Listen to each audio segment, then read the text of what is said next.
मैं doctor Alka Pareek, associate professor home science, government girls college Sikandra Dausa. BA part second में हम लोग वस्त्र विज्ञान एवं परिधान का अध्ययन कर रहे हैं, जिसमें हम वस्त्र परिसज्जाएं पढ़ रहे हैं। पिछली कक्षाओं में हमने बहुत सी यांत्रिक परिसज्जाओं का अध्ययन किया। इस कक्षा में भी हम कुछ यांत्रिक परिसज्जाएं और कुछ रासायनिक परिसज्जाओं का अध्ययन करेंगे।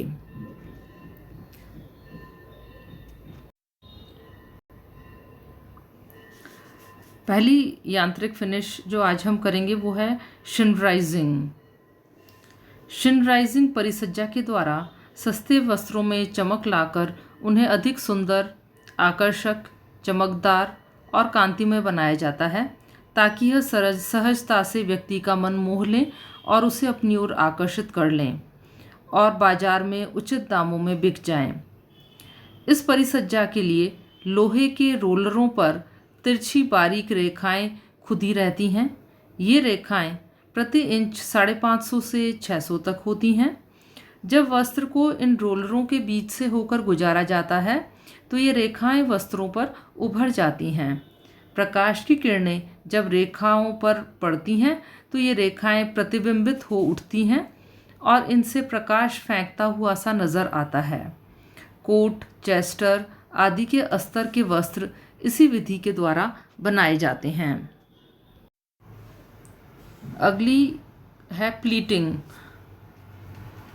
प्लीटिंग डालने की परिसज्जा, इसे क्रेपिंग भी कहते हैं।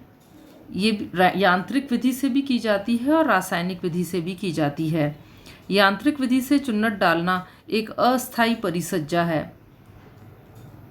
ताप सुनम्य रेशों में इस परिसज्जा के द्वारा स्थायी चुन्नटें डाली जाती हैं। इस परिसज्जा के लिए जो मशीन प्रयुक्त में लाई जाती है उसमें 2 रोलर्स लगे रहते हैं। इन रोलर्स में बराबर की दूरी पर दांते से लगे होते हैं। रोलरों को वाष्प से गर्म किया जाता है। जब इन रोलरों के मध्य से वस्त्र को गुजारा जाता है तो रोलर में लगे दांत वस्त्र को सिकोड़कर चुन्नटें बना देते हैं और इससे वस्त्रों पर चुन्नटें सी दिखाई देती हैं। आप चित्र में भी देख सकते हैं। यांत्रिक विधि के द्वारा तो इस तरह से की जाती है, लेकिन रासायनिक विधि से चुन्नटें बनाने के लिए कास्टिक सोडा की सहायता ली जाती है। रेशमी वस्त्रों पर सांद्र सल्फ्यूरिक अम्ल की सहायता से चुन्नटें बनाई जाती हैं और परिसज्जा के पहले वस्त्र को कास्टिक सोडा के घोल में डाला जाता है। फिर सोडा की पेस्ट बनाकर ब्रश की सहायता से वस्त्र की सतह पर विभिन्न डिज़ाइनें बनाई जाती हैं और जहाँ जहाँ पेस्ट लगा होता है वहाँ पर वस्त्र सिकुड़ जाता है और चुन्नटें पड़ जाती हैं। चित्र में आप देख रहे हैं, वस्त्रों पर इस तरह से चुन्नटें डाली जाती हैं। ये देखिए, एक ड्रेस दिखाई दे रही है और इसी प्रकार से ये दूसरे वस्त्र दिखाई दे रहे हैं। इसके बाद हम करेंगे कुछ रासायनिक परिसज्जाएं। सैनफोराइजिंग एक प्रकार की यांत्रिक परिसज्जा है। सैनफोराइजिंग में इस बात की गारंटी दी जाती है कि बार बार धुलाई के पश्चात भी वस्त्र नहीं सिकुड़ेगा और इसलिए सैनफोराइजिंग परिसज्जा वस्त्र को सिकुड़ने से रोकने के लिए दी जाती है। करघे पर से उतारा गया वस्त्र टेढ़ा मेढ़ा और अस्थिर आकृति का होता है। टेंटरिंग परिसज्जा के द्वारा, जो हमने पिछली कक्षाओं में पढ़ा था, इसके आकार को स्थिर बनाया जाता है और सभी जगह से समान चौड़ाई के बनाए जाते हैं। कैलेंडरिंग परिसज्जा के द्वारा इसकी सतह को चिकना बनाया जाता है, परंतु जब इन परिसज्जाओं से युक्त वस्त्र की धुलाई की जाती है तो एक या धुलाई के उपरांत ही वस्त्र सिकुड़कर छोटे हो जाते हैं और इसीलिए जिस माप का वस्त्र था धोने के पश्चात अब वह उस माप का नहीं रहता। इससे बचने के लिए सैनफोराइजिंग परिसज्जा दी जाती है। ये देखिए, सैनफोराइजिंग के पहले वस्त्र इस प्रकार का दिखाई देता है। धागे दूर दूर और वस्त्र जो है इस तरह से छीका सा दिखाई देता है, लेकिन सैनफोराइजिंग प्रक्रिया के बाद में वस्त्र थोड़ा सघन हो जाता है और इसकी लुक्स इम्प्रूव हो जाती हैं।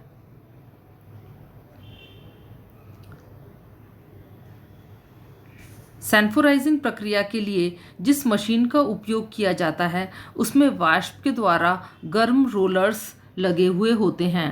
आप इसमें देख पाएंगे शायद, ये देखिए थोड़ा सा आपके लिए एनलार्ज किया है। वस्त्र को इन रोलर्स से सीधे न गुजारकर रोलर में लगे कंबलों के बीच से होकर गुजारा जाता है। कंबल होने के कारण रोलर के दबाव से वस्त्र उतने ही खिंचते या दबते हैं जितनी उनकी स्वाभाविक क्षमता होती है। इस प्रकार वस्त्र बार बार की धुलाई के उपरांत भी नहीं सिकुड़ते। रोलर्स के दबाव से वस्त्र घना, चिकना, चमकदार और कोमल हो जाता है। अब बच्चों हम कुछ फंक्शनल फिनिशेस के बारे में अध्ययन करेंगे। फंक्शनल फिनिशेस वो स्पेशल परिसज्जाएं होती हैं जो कि जब वस्त्र को दी जाती हैं तो वस्त्र स्पेसिफिक कार्यों के लिए सूटेबल हो जाता है। बहुत सारी फंक्शनल फिनिशेस होती हैं। जल अभेद्य परिसज्जा, अग्नि अभेद्य परिसज्जा, सिलवट रोधी परिसज्जा, मॉथ प्रूफ यानी कि फफूंदी अवरोधक, कीट रोधी परिसज्जा। तो हम इन सभी का 1 बाय 1 करके अध्ययन करेंगे। पहली परिसज्जा है जल अभेद्य परिसज्जा, जिसे हम बोलते हैं वाटर प्रूफ फिनिश। वस्त्र में जल प्रवेश न करे ये तो असंभव है, लेकिन जल अभेद्य परिसज्जा देकर इसके लिए वस्त्र पर जब ये वस्त्र पर दी जाती है तो जल अंदर वस्त्र के प्रवेश नहीं कर पाता। वस्त्र की सतह पर प्लास्टिक या रबर की रासायनिक रेजिन की एक परत लगाकर वस्त्र के सभी छिद्रों को बंद कर दिया जाता है। अगर वस्त्र कम गुणांक के होते हैं तो उन पर प्लास्टिक की फिल्म चढ़ा दी जाती है, जिससे वस्त्र पर ये पानी फिसलकर नीचे गिर जाता है और वस्त्र गीला नहीं हो पाता है। स्वास्थ्य की दृष्टि से जल अभेद्य वस्त्र उत्तम नहीं माने जाते, क्योंकि वस्त्र का झिरझिरापन समाप्त हो जाता है और इसलिए हवा का आवागमन नहीं हो पाता। लेकिन आजकल जल अभेद्य वस्त्र बनाने के लिए मोम का घोल यानी वैक्स इमल्शन या धात्विक साबुन यानी मेटालिक सोप का या फिर रेजिन का इस्तेमाल किया जाता है।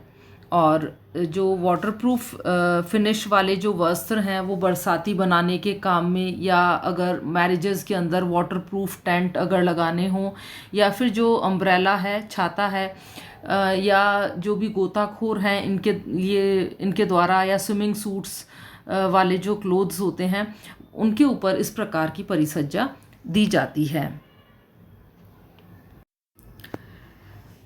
अगली फंक्शनल फिनिश है फ्लेम रिटार्डेड फिनिशेस यानी अग्नि अभेद्य परिसज्जा।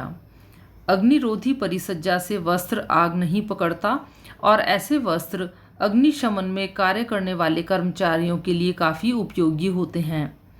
अग्नि अभेद्य परिसज्जा देने के लिए वस्त्र के दोनों ओर कुछ ऐसे रासायनिक पदार्थों का लेप किया जाता है जो अज्वलनशील हों।